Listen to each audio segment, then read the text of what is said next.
Man, I'm standing here in Spring, Texas, which is about 40 miles north of Houston, Texas. And yeah, this is not normal Texas weather. Hi everyone, it's the Four Gun Guy. And I thought I'd shoot a video today on the clothing that I've worn or been wearing to combat the cold conditions that we can have here in South Central or South Texas. I shot a match Saturday and I layered up really well, so I thought I'd go over that with you. So if you're ready, let's get to it.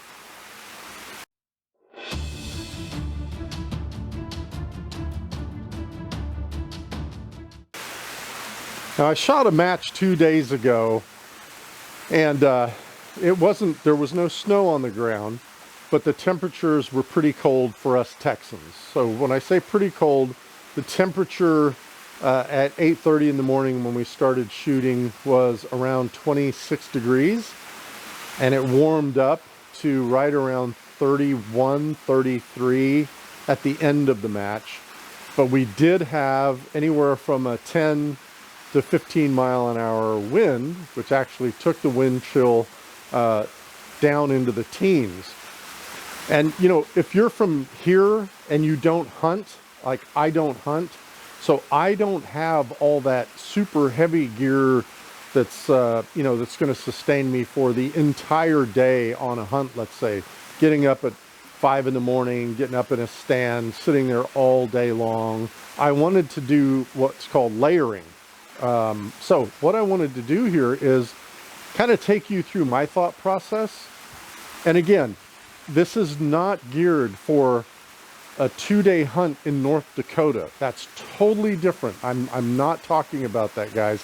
I'm talking about the 1, 2, 3 times here in, say, Houston area or Dallas area that you may need to really get warm to shoot a match in. So what I wanted to do is kind of talk to you about some of the clothing that I got. Now, I'm a big fan of QU, but there are other brands out there. So I am not promoting this brand. They're not paying me anything. No one pays me anything for this stuff. I'm just going to walk through with you how I layered up for this match. And I can tell you that in this match, I never got cold. My feet didn't get cold. My legs, my torso, my arms never got cold. My hands got chilly a little bit, but the way I interacted with the gloves and whatnot, perfect. And then of course my head never got cold. Now I'm going to tell you, I come originally from Northern California, and we used to ski, not every weekend, but quite a bit. So I learned what layering was about, and I learned a couple basic things, and that is you've got to keep your head warm. This is the main part right here.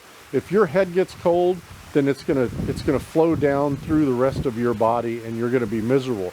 Same thing with your feet. Your feet need to stay warm, and then everything else in between those, it still needs to stay warm, but those are the two things that I've always focused on when I've been snow skiing, and that was a long time ago. I've lived in Texas now for 40 years. So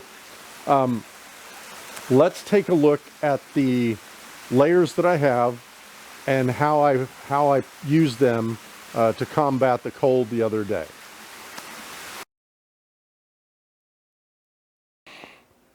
Well, here we are back in the nice warm house. Let's talk about the layers that I used the other day in the match. So I'm going to start from the head and we're going to go down. So with the head, I started with this, and I've got my notes here, with this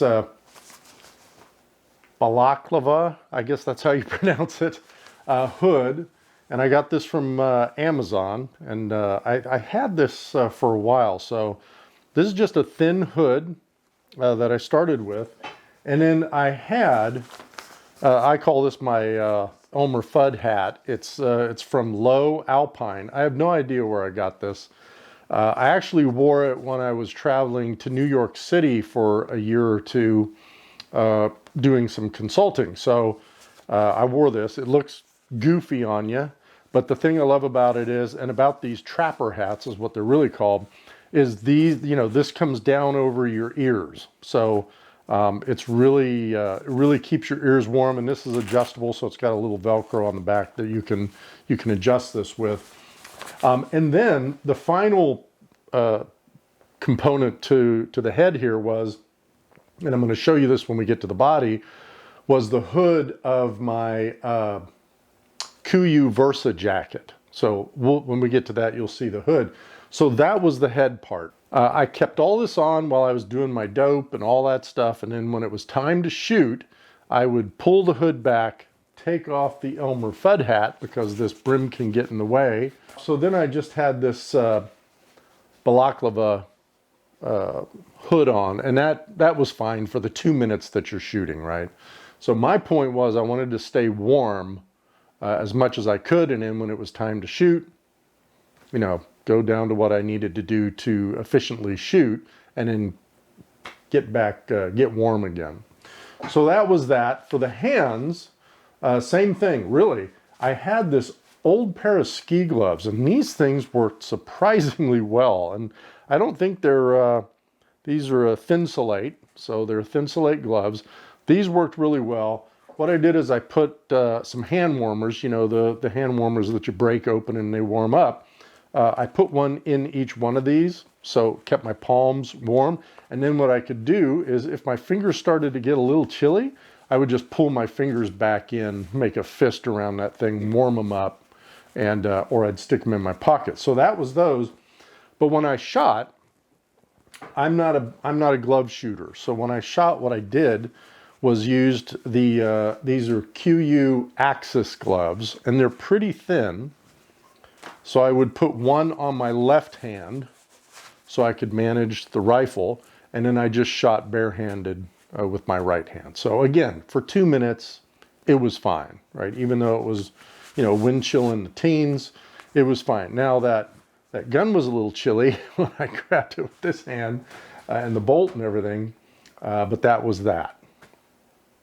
So let's go back over the body. The first thing I had from a layered standpoint was one of these wicking t-shirts, and this works really well. I like to have these as the first layer. They just seem to work well. Then I had the Marawool. I got these on Amazon. I'll post all the links here. Marawool medium wool midweight long sleeve thermal shirt. Now this is 100% merino wool, which is really good stuff, so that worked well. Then I wore this cheap long sleeve cotton shirt that I got from Academy. This is their Magellan brand. It's just comfortable to me. It's one more simple layer. Then I went to the Peloton 240 full zip layer from KUIU. And again, you're gonna think these things are thin. They are thin, but they're very well made and they're very well insulated. So that was the next layer.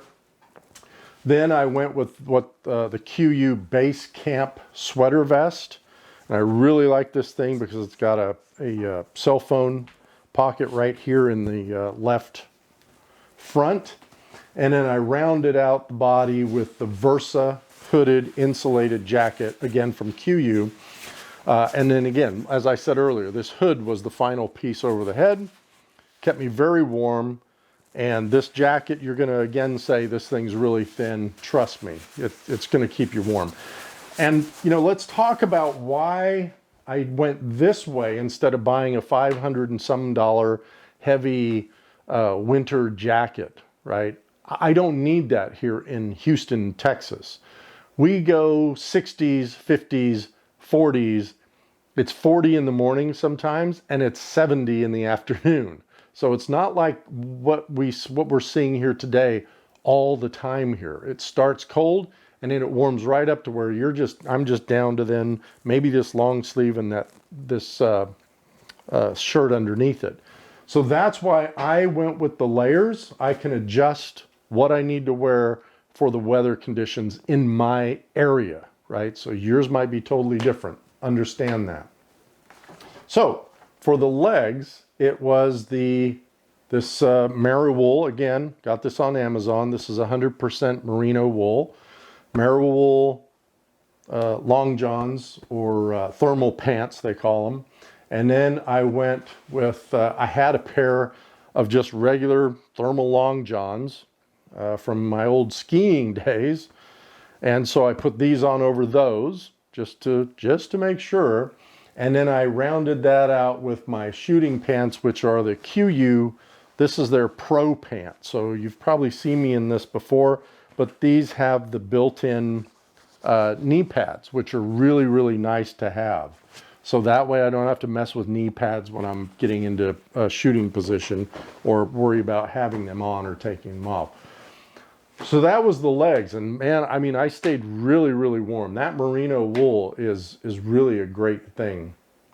And then to round it out, I had these socks. These are like thin, I don't even know what this material is. It feels like merino wool, but I had these from my old skiing days. And again, they're very thin. So I wear these first. And then I got these thick wool socks. These are Dickies from Walmart. And I'm telling you what, these things were great. My feet stayed perfectly warm. And then the boots I have, I got from Amazon because again, I'm not going to pay $300, $400, $500 for boots. I'm just not going to do it. And also because of what happened to me in one of my matches where I was in the kneeling position, and as I got up, and I'm sorry for the graphics here, but as I got up, it bent my toenail back, and that was not fun for the next 2 or 3 weeks. So I wear steel toe boots now when I shoot. And so I ordered these on Amazon. They're just a cheaper pair of boots. They're called Larn Mern steel toe boots. Work safety, outdoor protection, blah, blah, blah, blah, blah. And these things work great. And my opinion is, if I have to buy a new pair of boots every 2 years or 3 years, then that's what I'll do. And I'll spend 80, 90 bucks on them, and they'll last me for 2 or 3 years, and then I'll buy another pair. So that was the layering that I did. And again, I'm here to tell you that I never got cold at all the other day. And just to recap, when we started shooting, it was in the mid 20s with a wind chill in the teens. And when we stopped shooting, it was, I think, had gotten up to 32 or 30, 32, something around there. But again, with a wind chill then that was in the mid 20s to low 20s. Never got cold. A lot of guys up there got cold. I was really surprised because I know a lot of these guys are hunters and they got cold. So I just wanted to run through all this with you. Again, I am not telling you to buy the QU brand. They're not paying me anything. And I also wanted to tell you that a lot of these things I just showed you, when you go onto the QU website, you're going to probably say, wow, that stuff's not cheap. I ordered a lot of this stuff in June and July. They had a 40% sale on. So look at those prices and take 20 to 40% off and wait for that sale in the summertime, because that's when a lot of this winter clothing went on sale, and I saved a lot of money. So anyway, just wanted to get this one out there. I hope you enjoyed it, and I've got some other things coming up, but with the snow on the ground, I thought let's put this one together. And do me a favor, in the comments in this one, where do you live? How do you dress warmly for what you do? So tell us, you live in Montana, you hunt, how many days? Is it a 1 day, a 2, a 3 day hunt? And how do you dress for that? And what are some of the items that you use? So I think we'd all like to hear from other people. Final thought, this is again just what I decided to do for me. It worked out really well. And so I hope it helps. Again, thanks for watching, and until next time, shoot straight.